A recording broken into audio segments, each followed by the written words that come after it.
This episode of On the Bookshelf featuring Clea Simon is sponsored by the Winthrop Book Depot and Cafe, located at 11 Somerset Avenue in Winthrop, Massachusetts.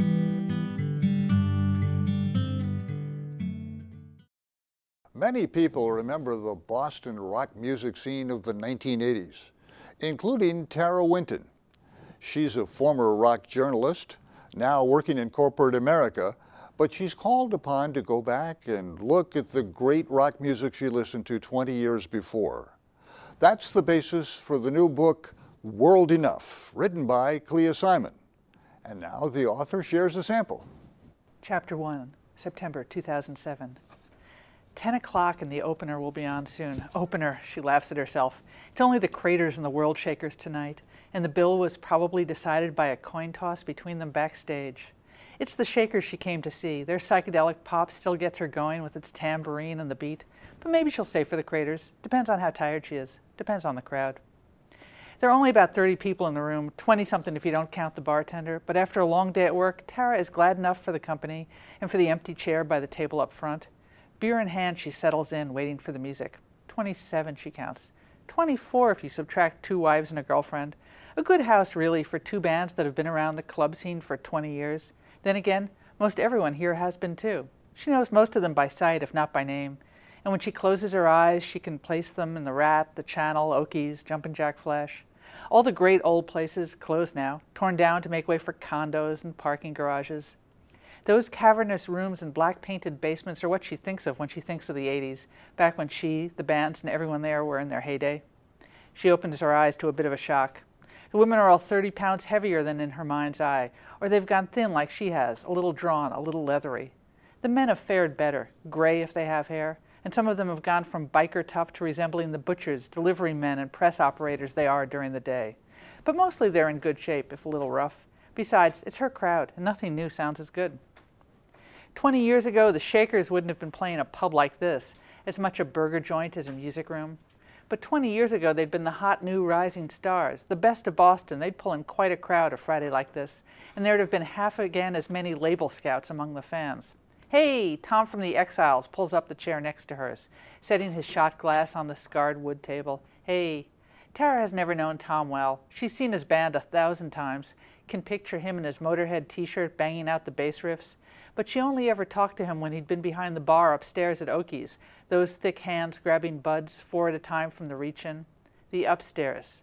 That had started for the overflow, but it had become their hangout, the bar for the music crowd.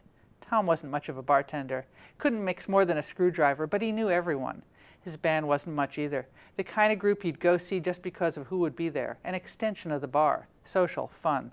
Still, they'd kept at it. She knew he was still playing out, and he felt like family after all this time. Good crowd, huh?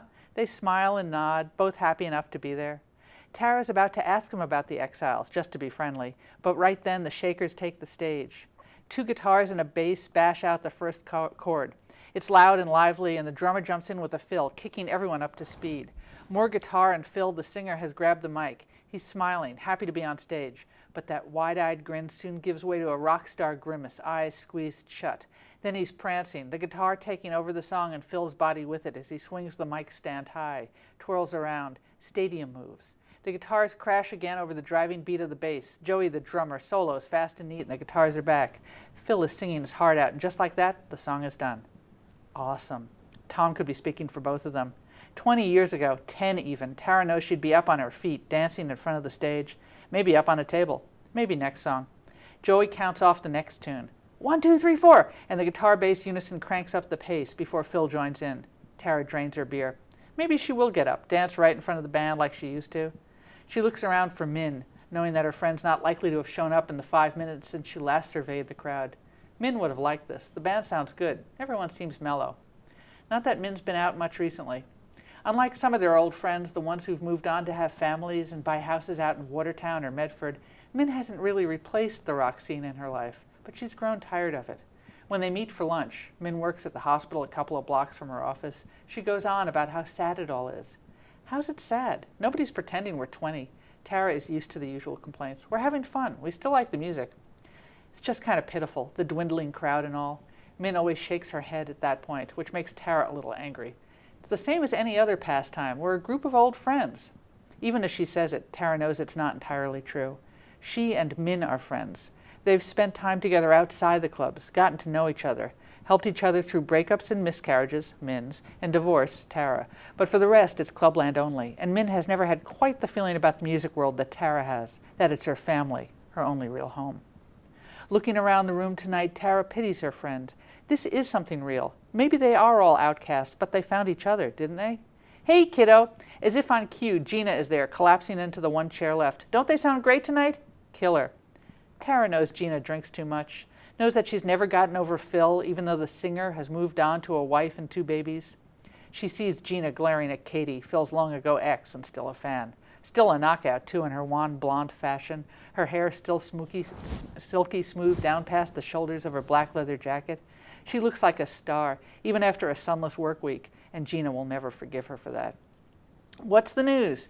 It cheers Tara to see how Gina's doughy face brightens at the question, her one claim to fame being her connection with the band. They're talking about going into the studio again. You'll hear. They're going to do some of the new songs. They're really great. Gina leans in and Tara smells alcohol and sweat. I think this may be it.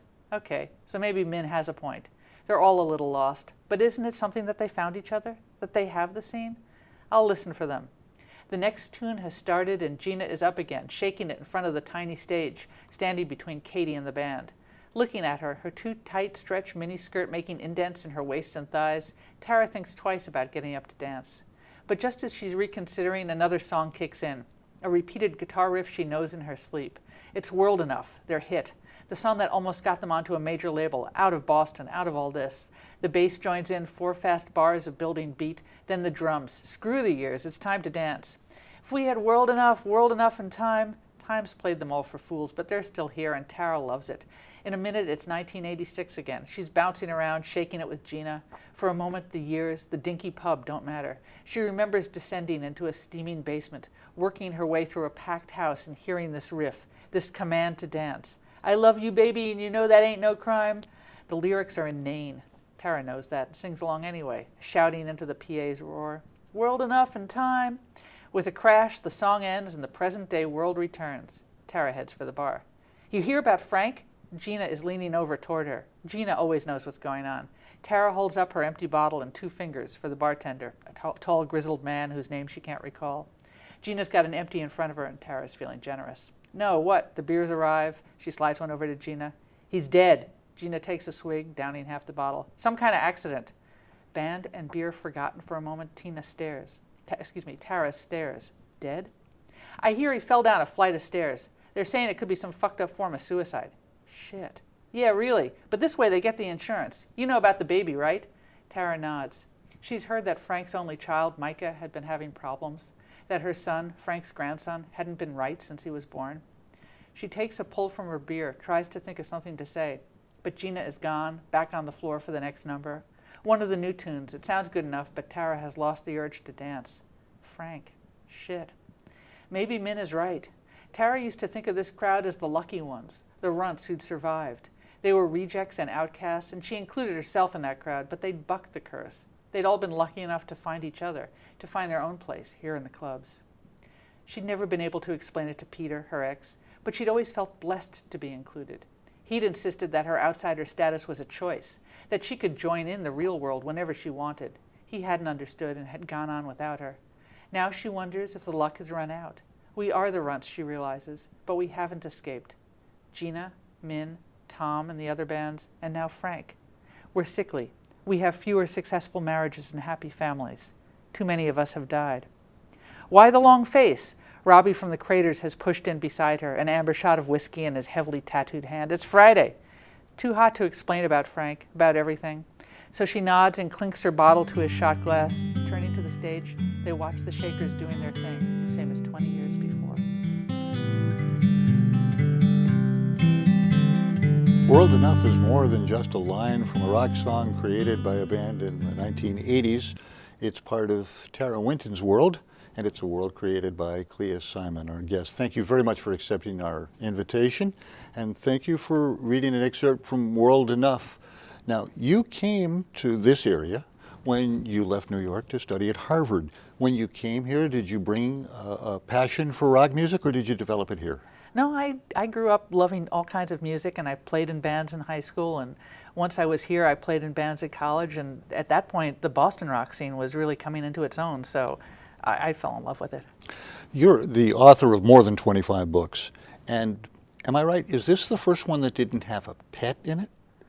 This is the first mystery that didn't have a pet in it. Okay. I do have 3 nonfiction books that don't have animals. So we should note that before you became the literary first lady of felines, you have 4 series going. This will begin the Boston Noir series? Well, it is a Boston Noir. I am not sure I actually see it as a series or a standalone. I am working on another dark Boston book, but it's not. One of the nice things about doing a standalone as opposed to doing a series is you can have more freedom with your characters. And I'm not sure I see Tara Winton becoming, say, a series detective like the heroines of some of my other books. That's interesting because you draw Tara with such a broad brush. We know so much about her life, her personal life, her business life. She's ambivalent about the job she has now in corporate America after 20 years ago being a passionate rock fan and also a critic for publications in the Boston area. There's an old saying in writing, whether you're first beginning as a writer or you've authored 25 books like yourself, they say write what you know. And this is something you really know. Is this what was the genesis of the book? Yes, as you pointed out, and I've been a music fan, and I started off my professional writing career as a music critic. And I wrote for the Globe and for the Boston Herald. I actually started the music column for the Boston Herald. I wrote for some of the music magazines at the time, Boston Rock and Cream Magazine and Rolling Stone. And yes, you end up, that's a hard life. And I ended up, like so many of my colleagues, just sort of drifting into other forms of journalism, other kinds of writing. But this is my first book going back to that. And this is actually a project that I started. The core of this book was something I started writing about 30 years ago. And in fact, I kept starting it and putting it aside. And when I went back to it, I realized that part of what I was chewing over and what wasn't quite working were my own feelings of affection and perhaps nostalgia for that era. And therefore, one of the issues that I had to resolve in World Enough, and one of the things that Tara has to look at, is how true is her memory? And what exactly did she love, and what exactly was there? 2 deaths, 20 years apart, create great turmoil in the book. And Tara, more than anything else, is a journalist at heart, even though now she's working in corporate America. Yeah. And as I said, she seems a bit ambivalent about it. Now, you were in a similar position when you were at Brandeis, right? I was at Brandeis is not corporate. No, but in terms of the responsibilities that you held there. Yes, I have had, I've had various non-journalism jobs over the years. I am not now in such a job, but yes, I've put my toe in it. I think I'm a little less passive than Tara, but it does make her an interesting heroine because I'm able to leave her in situations that I've gotten out of. Mm-hmm. But she's suddenly in a situation where she has a chance to write a retrospective of the Boston rock scene from 20 years before, and it's a very special time of her life. But the 2 murders we alluded to are also front and center in her mind, and she has to balance exactly what she wants to do as she's been given a chance to write for a glossy magazine. Does she want to make this a simple retrospective, or what role do these deaths play in her potential article? Well, the earlier death is not necessarily a murder. Mm-hmm. We know that a rising star died of an overdose, and it was a period where there was certainly a lot of drugs going around. So we don't really know what happened. Obviously, it was he had injected himself. He had a habit, and he had just gotten out of rehab. But that was the turning point for the scene, because he was sort of the one who was going to break out, the one who was on the edge of it. And it took a lot of the air out of the room when he died. The character you're talking about is known as professionally as Chris Crack. Yeah. Is he based on somebody that you encountered when you were covering the rock scene? His story is not. I like to say that all the anecdotes are true, but none of the characters are based on anybody in particular. One of the things, because I am still in this area, and so many of my colleagues from that time are, is I often start readings by explaining, no, I'm not writing about your band. So although I thought I had invented the anecdote of the band that's getting paid in beer, and so the drummer drinks so much that he vomits and falls off his stool before the set can even start. Several people have told me of anecdotes of that happening. So the people are true to what I knew of them, but nobody is anybody in particular. And then they move on 20 years, and in the excerpt that you read a moment ago, you talk about the women and their looks have changed, so have the men. They have real jobs during the day. Have you encountered this in real life? Have you kept tabs with people that you were hanging around with in the 80s? We have neighbors who he still has a band. They now have a band, a different band that they occasionally play together. Every now and then we'll go out and we'll hear them, and it'll be just sort of a friendly night out. Their daughter's in high school. They're no longer chasing rock stardom, but there's still something there when they play. When you came, again, from New York to Boston, what did you know about the Boston rock scene initially, and what did you learn once that you became immersed in it yourself? I didn't really know much about it. I was lucky in a way. I play bass, that we were talking about before the interview. If you play bass, you tend to get pulled into bands because everyone needs a bass player. So I think it probably would have been harder if I was a singer or a guitarist. And so I was sort of, you're going to play, you're going to show up, come here. So that got me sort of into the local scene, and I started writing about music sort of accidentally, in that I was part of a group that was working with a then fledgling paper that became the Cambridge Express. It was the ex New Press people. There was various politicking going on. One group split off and ended up becoming the Boston Phoenix. Not unlike what we saw in your book. There you go. The Cambridge Express was a small community paper, and we'd have these meetings and talk about what we're going to cover. A side note is because of my Harvard connections, I ended up pitching and writing about some news that was coming out of the Harvard Medical School at that point. At that point, they were, I had a contact there. I got press releases. They were studying this new syndrome that they were at the time calling GRIDS. They didn't know what it was, but it seemed to be a gay-related immune deficiency syndrome. Of course, it became AIDS, so that was some of the first research on that. But I ended up befriending another writer who wanted to write a local music column. And the editor said, fine, but it has to be every week. And she had a job, she had a child, she didn't want to commit to that. So she said, Clea will write it every other week. And a great rock critic was born. How difficult was it every other week to create something?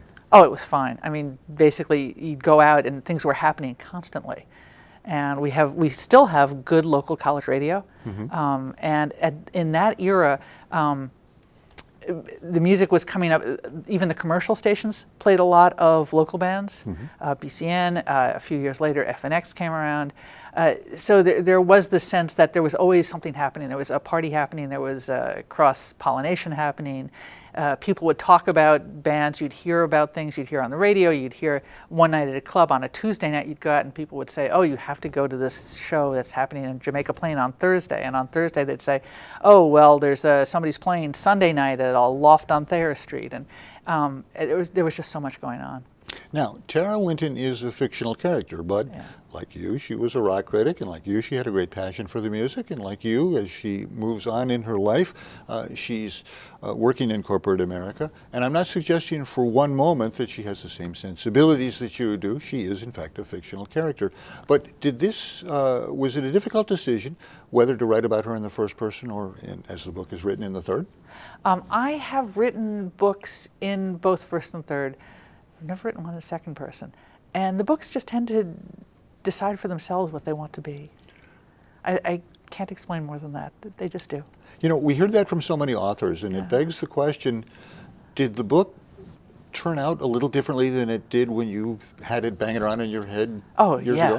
Yes. There is something happens right at the end of the book. There's a revelation that I did not see coming. And I had that, that situation where you gasp and you go, oh my God, you read it, so I don't want to give anything away. But this happened, or I saw this coming, and I thought, oh my, I have to use this. This makes perfect sense.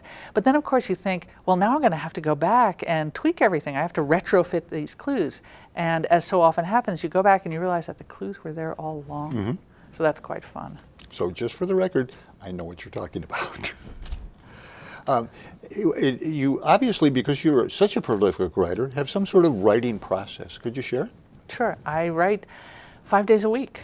And it's a muscle, and you have to make yourself do it. It's a discipline. Depending on where I am in the process, I'll write anything from 1,000 to 1,500 words a day, knowing that they might end up just scrapped. But I can run through all the metaphors. It's like turning on the tap. You have to let the rusty water out first. It's a muscle. You have to exercise it. Mm-hmm. Basically, if you write, even if you write 200 words a day, they add up. I find that at least 1,000 works for me, and the story will reveal itself over time. I usually, start with characters. I'll start with a situation, a conflict, an idea of something. I mean, here obviously it was the idea that there was this earlier death and this current death, and I knew that I didn't want it to be a classic somebody. There was a psycho killer comes in. I knew that it had other roots, and I knew that I wanted to deal with the issues of memory and nostalgia, and the faultiness of memory, and that was important to me. But I also knew that I loved the scene, and that the heart of the book, the core of the book, was this manuscript that I'd started writing 30 years ago, and I wanted to keep that. I wanted to make people love it as much as I did.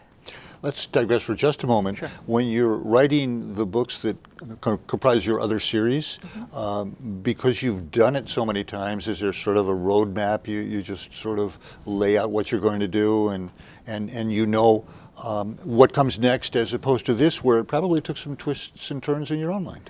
Well, I never plot out. So there isn't a roadmap. What I do have by this point is a sense of timing and pacing. I hope I do anyway. At least I do by the end of the first draft. Mm-hmm. I am just now finishing up the first draft of another book, which is the other dark Boston noir. And for example, I had an idea of what I wanted to do with it, but I wasn't sure how it would turn out. The first draft is going to end up at about 65,000 words.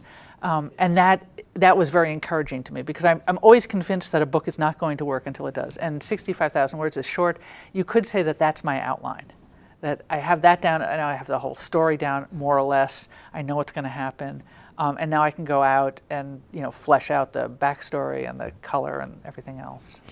Boston noir is how you've categorized this book, and you talked about the book that you're working on. Why is Boston such a fertile ground for books of this nature? Well, first of all, so many writers live here, and we have to write about something. Mm-hmm. But it's also less and less so these days, but it has been this sort of interesting city of working class, industrial, older city, going cheek by jowl with academia and students and new money coming in. So you've had sort of built-in conflicts and built-in tensions. I think that's a lot of it. The other challenge, I'm guessing, is when you initially came here to go to college, I think Boston was a more accessible city for more people, and now Boston proper has grown so expensive that you don't have the wide variety of people in the citizenry. Do you agree? I totally agree. It's a sad thing. But it's a great place to live, isn't it? It is for those of us who can afford to live here, but now I feel like so many creative young people are moving to Providence, moving to Brooklyn. When you were at Harvard, did you always think you were going to be a writer? I didn't think I could make a living as a writer. I didn't think of myself as, I didn't think of writing as a viable career.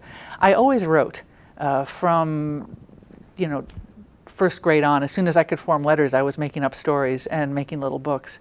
But I always felt that that as a career, I had to put my writing to the service of something else.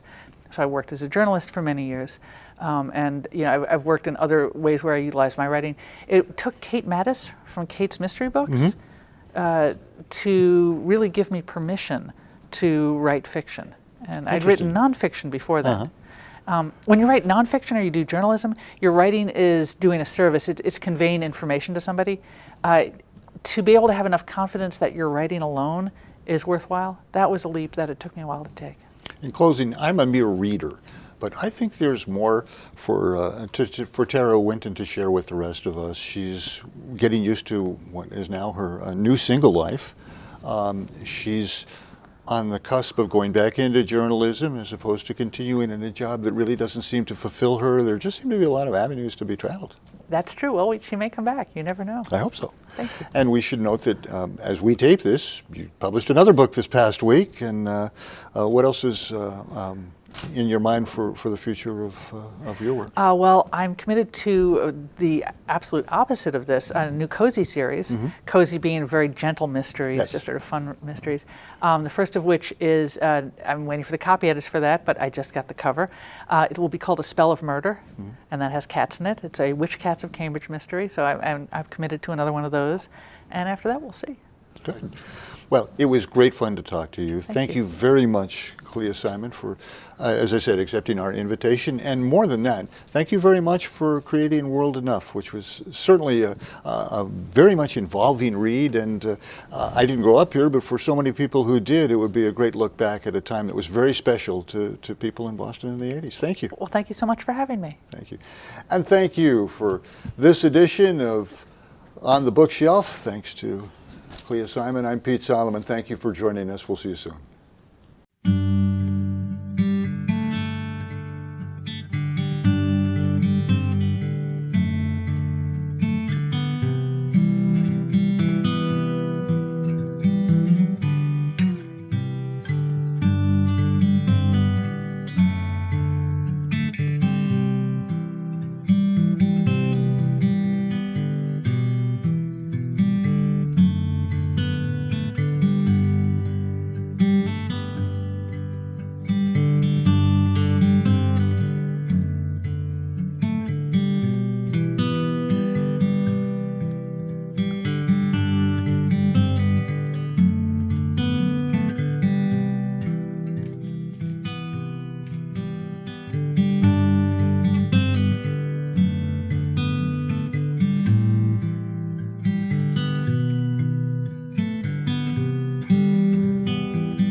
This episode of On the Bookshelf featuring Clea Simon is sponsored by the Winthrop Book Depot and Cafe, located at 11 Somerset Avenue in Winthrop, Massachusetts.